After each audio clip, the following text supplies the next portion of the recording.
Welcome back. Welcome back to my YouTube channel, Short Sale Advisors and Real Estate Consultants. And in this channel, we talk about everything that there is about short sales, the good, the bad, the ugly, how to get short sales approved, what is a short sale, what documents do you need, and everything in between. That's what this channel is all about. So if that's you, stay tuned, because in today's video, I've written down 7 easy steps to get you started in the short sale process. So if you're wondering, hey, what is that all about?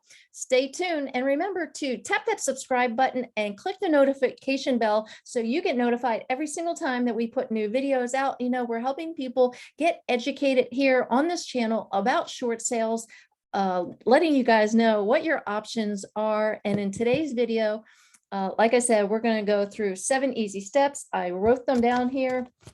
And first and foremost, you want to reach out to a professional real estate consultant like myself and my team. Our team has closed over 3,500 short sales, and we're letting people know what it's like to do the process. And in these 7 easy steps, the first and most important is getting a educated professional real estate agents like myself to consult with you, to let you know all the ins, the outs, and what the paperwork's about, and what the process is, and what's the end result, and what are you looking to do. If you're looking to stay in your home, you know, maybe we can work out a loan modification.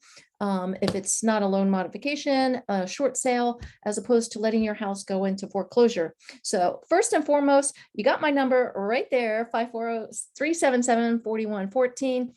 You can call me, you can text me, you can shoot me an email, comment below, however you want to reach out. We'll get the answers to you in your hands. So the second thing that I wrote down as how do you get started in the short sale?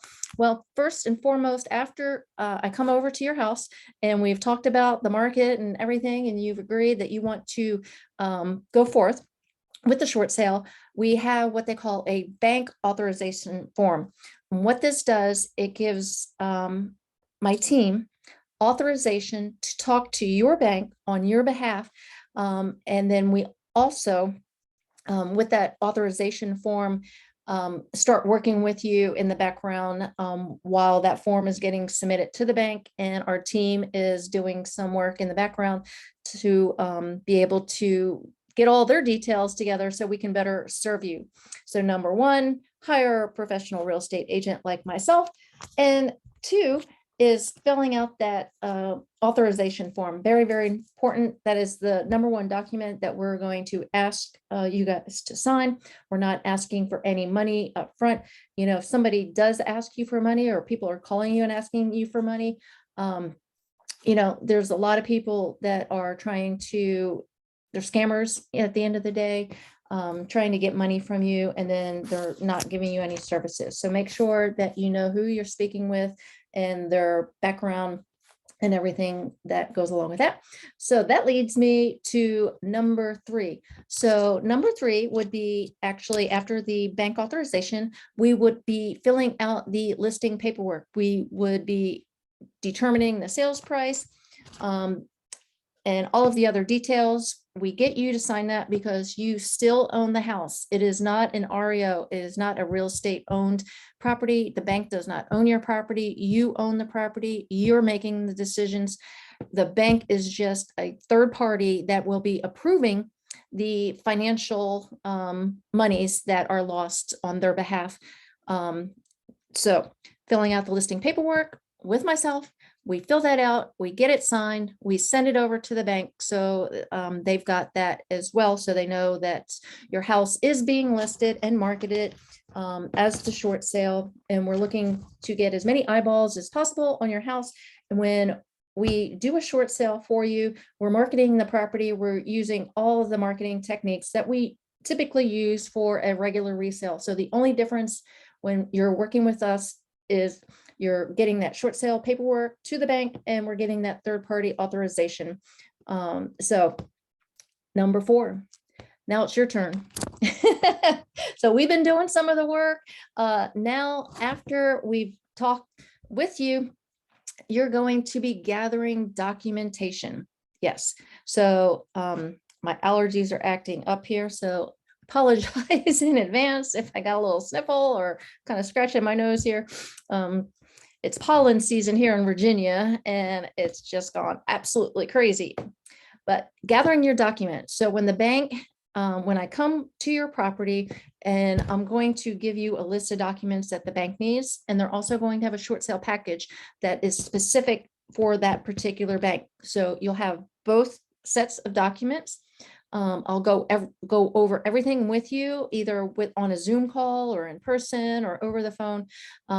However you need me, I will assist in my team to make sure that you fill out the paperwork correctly, because there is a lot to gather. You're looking at getting bank statements and tax records, and if you're employed, they're going to want pay stubs, and if you're not, then I've got a form that you fill to let the bank know that you are no longer working, and or say you're retired, you're getting Social Security, and you don't have any taxes that you're paying. So if you're in that position, we've got a form for that as well. So the bank stops asking for documentation that you don't have. Come to number 5 is making sure that we fill out all of the bank documentation, paperwork to a T. The most important one is that financial form. And some of the banks is just so basic. There's not really much in there that they're asking, but they really need some more information. So we're going to let you know which forms we're going to have to add some lines to, or add another piece of paper to it, and make sure that they get all your expenses.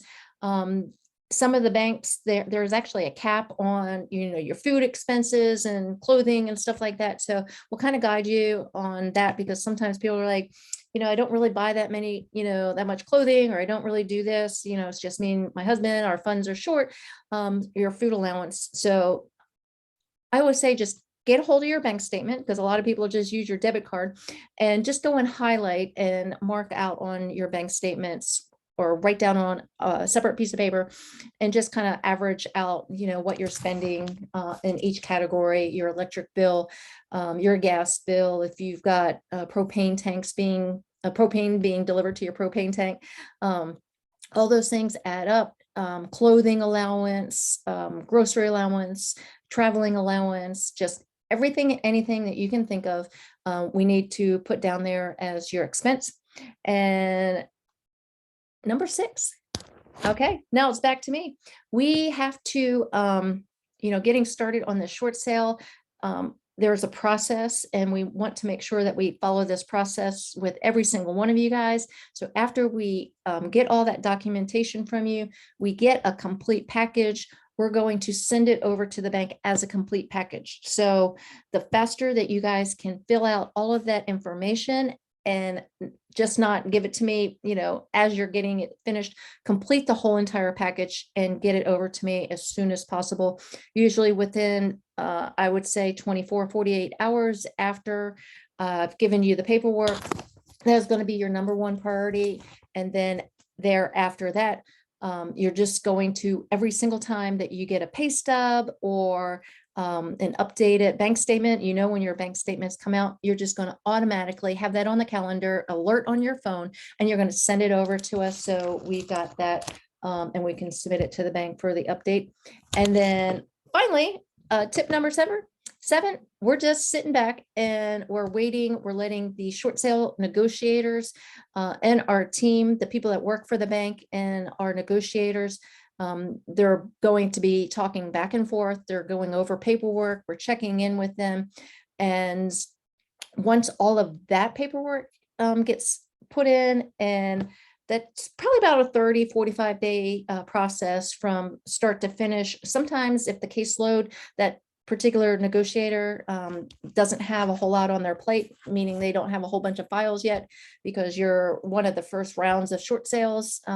As we dive into this a little deeper, we may find that we're getting a lot more short sales. And so the negotiated files, they start getting a lot heavier for them. And so it's going to take a little bit longer for their turnaround time, but we do our due diligence and we try to get your short sale approved within 90 to 120 days. That's the average time that we're looking for. And so again, remember to tap that subscribe button and click the little bell so you get notified every single time that I put new videos out like this, because we're helping you guys navigate the short sale process, answer questions. If you get a letter in the mail and you don't understand it, just give us a call, shoot us a text, comment below. So until the next video, guys, we'll see you later.